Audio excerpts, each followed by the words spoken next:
Good morning, सुप्रभात, केम छो। उम्मीद है आप सब लोग बेहतर होंगे। आपने कभी गौर किया है कि एक चीज से हम सब लोग जो है वो जूझते हैं और हमारे ऊपर वो जाने अनजाने इन्फ्लुएंस भी अपना डालती है, वो है एडवाइस। कई सारे लोग हमको बहुत सारी सलाहें देते हैं, कई बार हम सलाहें खुद मांग लेते हैं उनसे, और हम जो चाहते थे जिस प्रकार से हम बेसिकली हम किसी से सलाह क्यों मांगते हैं। कभी गौर करना आप कि हम में से अधिकांश लोग जब सलाह किसी से मांगते हैं ना, तो अपने दिमाग में एक प्री डिसाइडेड डिसीजन होता है कि हमें ऐसा करना है, और उस डिसीजन को वैलिडेट करने के लिए कि भाई हमने जो सोचा है वो सही है, ये किसी और से भी पूछ लें हम, तो हम कई बार लोगों से सलाह लेते हैं, ठीक है। लेकिन कई बार लोग आपको ऐसे मिलेंगे जो बेमतलब के आपको सलाह देते रहेंगे के, और यदि आप कोई काम कर रहे हैं, किसी लक्ष्य में लगे हुए हैं, तो घूमते फिरते आपके पास आए और आने के बाद आपको जो है कुछ ऐसा बोल जाएंगे कि आपको अपने डिसीजन पे शक होने लगेगा। और ऐसा बहुत बार होता है उन बच्चों के साथ में जो मेडिकल एंट्रेंस की तैयारी कर रहे हैं, यूपीएससी की तैयारी कर रहे हैं या आईआईटी की तैयारी कर रहे हैं, क्योंकि ये देश के सबसे कठिन कॉम्पिटिटिव एग्जाम में से एक है। मतलब इस कंट्री में यदि हम सबसे कठिन एग्जामिनेशंस की बात करें तो उसमें यूपीएससी आता है, उसमें नीट आता है, उसमें आईआईटी आता है, उसमें जो है वो आपका कैट आता है। तो ऐसे टफ एग्जाम की जब आप तैयारी कर रहे होते हैं तो कई बार लोग घूमते फिरते आते हैं, आपसे बोलने लगते हैं कि भाई क्या कर रहे हो। आपने कहा कि हम नीट की तैयारी कर रहे हैं। अच्छा, नीट की तैयारी कर रहे हो, बहुत मुश्किल है। देखो ना, वो शर्मा जी के बच्चे का नहीं हुआ, वर्मा जी के बच्चे का नहीं हुआ, उसका नहीं हुआ, इसका नहीं हुआ। वो मोनू देखो, वो तो 4 साल उसका ऐसे ही बर्बाद चला गया उसमें नीट खेलते खेलते। तो कई बार क्या होता है कि फिर ऐसी बातें हमारे सबकॉन्शियस माइंड में जाने लगती हैं इसके, और वो सबकॉन्शियस माइंड जो होता है ना, वो हमको कई बार फिर हम चूंकि देखिए क्या होता है, हर डिसीजन के पीछे एक यकीन होता है। यदि वो यकीन हिलने लगता है ना, तो फिर हमको अपने खुद के डिसीजन पे शक होने लगता है, और जब हमको अपने डिसीजन पे शक होगा तो हम उसके लिए उतना एफर्ट कर नहीं पाएंगे, और उतना एफर्ट नहीं कर पाएंगे तो सफलता नहीं मिलेगी, तो फाइनली वो लोग सही सिद्ध हो जाएंगे। एक जैन स्टोरी है, चाइनीज एक स्टोरी है बहुत पुरानी, और उस स्टोरी में ये रहता है कि एक मकड़ी रहती है, ठीक है। वो मकड़ी जो है वो एक घर में, एक सेठ जी का घर होता है, उस सेठ जी के घर में मकड़ी पहुंच जाती है कहीं से, और वो सोचती है कि चलो भाई अब यहीं रहेंगे, जंगल में उतना अच्छा माहौल नहीं है, तो मकड़ी सोचती है कि मैं घर में यहीं रहूंगी। तो मकड़ी घर में जो है वो किसी घर के एक कोने में अपना, अब मकड़ी को तो एक जाला बनाना पड़ेगा, अपना पूरा वेब बनाना पड़ेगा, स्पाइडर वेब बनाना पड़ेगा, ठीक है, जिसमें कि छोटे छोटे इंसेक्ट आके फंस जाए, उसको वो खा सके। तो मकड़ी क्या करती है, वो घर के एक किनारे में कोने में जाकर अपना जो है वो जाला बना रही होती है। इतने में वहां से घूमती हुई बिल्ली आती है। उन सेठ जी के पास एक बिल्ली भी होती है। वो बिल्ली आके बोलती है कि अरे तुम मकड़ी बहन, तुम यहाँ पर? हाँ, मैं अब यहीं रहूंगी, तो मैं सोच रही हूँ थोड़ा जाला बना लूँ ताकि कुछ इंसेक्ट विंसेक्ट आ जाए तो खाने का प्रबंध हो जाए। इस घर में तुम्हें कुछ नहीं मिलेगा। क्यों?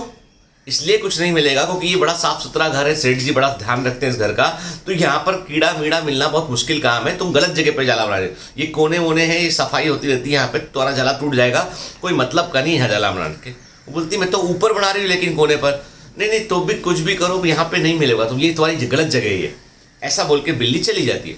अब मकड़ी थोड़ा सा जाला बनाना शुरू कर चुकी होती है, फिर उसे लगता है यार कहीं ऐसा तो नहीं कि बिल्ली सही बोल रही हो, तो वो अपना जाला बनाना बंद करके वो जगह चेंज कर देती है। अब वो जाती है खिड़की के पास में, विंडो के पास में, वहां पर वो जगह देखती है और वहां पे अपना स्पाइडर वेब जाल बनाने की कोशिश करती है। इतने में वहां पर एक चिड़िया आती है। वो चिड़िया अक्सर सेठ जी के घर आया करती थी, वो सेठ जी दाना डालते थे।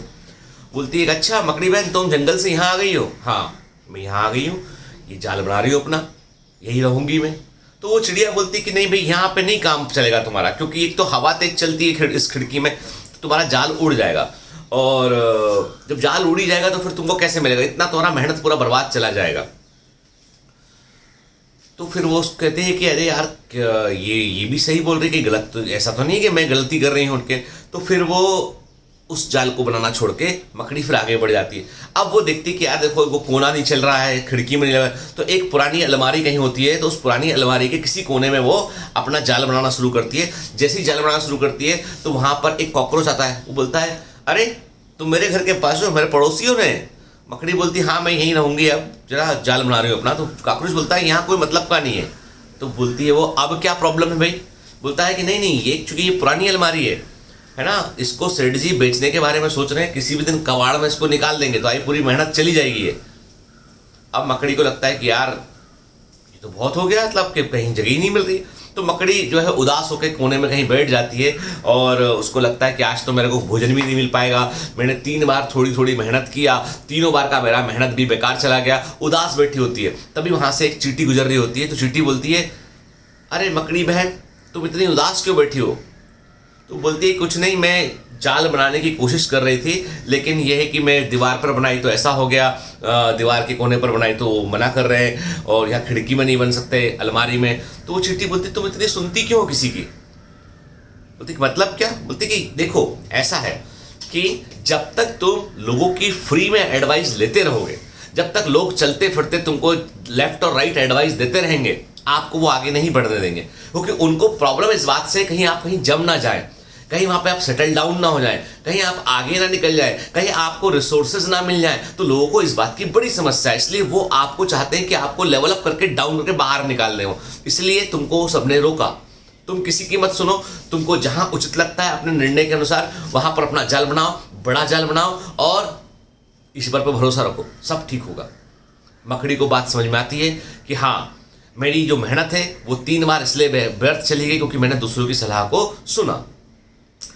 अलेक्जेंडर द ग्रेट भी कहा करते थे कि मुझे सही और गलत निर्णय, इस शब्द पर मुझे यकीन नहीं है कि मैं इतना जानता हूं कि मैं निर्णय लेता हूं और उस निर्णय को सही सिद्ध करने के लिए मैं सारे प्रयास करता हूं के। But what is important in life is to take decision के, आइदर राइट और रॉन्ग के। इफ यू आपको लगता है कि दुनिया कह रही है कि रॉन्ग डिसीजन है, तो you should be prove that decision कि this is a right decision. Amitabh Bachchan को किसी जमाने में कहा गया था कि तुम्हारा वॉइस अच्छा नहीं है, तुम रेडियो में आर्टिस्ट कभी नहीं बन सकते हो के। अमिताभ बच्चन ने का वॉइस आज आप देखो कितनी जगह पे इस्तेमाल होता है। अमिताभ बच्चन का वॉइस जो है, ऐसा कहा जाता है कि एक अमीन सानी थे पुराने समय में, उनका वॉइस जो है वो लेजेंडरी वॉइस में से एक था। किसी नरेशन में, किसी स्टोरी में आज अमिताभ बच्चन का वॉइस कई जगह पर इस्तेमाल होता है। तो आपको लोग क्या कहते हैं, इससे इंपॉर्टेंट चीज, इससे पर फोकस नहीं करना है। सबसे इंपॉर्टेंट बात यह है कि आपका कन्विक्शन क्या कहता है। क्या आप अपना डिसीजन लेके बाकी लोगों को गलत सिद्ध कर सकते हैं? तो प्रयास कीजिए, प्रयास करते रहेंगे, सफलता मिलेगी। क्योंकि देखिए, जितने भी एडवाइस देने वाले लोग हैं ना, वे सारे लोग जो है वे लोग हैं जो जीवन में कभी ना कभी जो है वो बैक लौटे हैं, उनके सफलता उनको नहीं मिली है। तो इसलिए कभी भी असफल लोगों से, ऐसे लोग जो अनरिलेटेड हो उस चीज से, उनसे एडवाइस लेने में कोई भला नहीं होने वाला है। इसलिए हमेशा सलाह भी उसकी ले जिसकी सलाह का मायना हो, जो खुद उस अनुभव से गुजरा हो, और उससे भी सलाह ले आप पॉजिटिविटी के ऊपर के।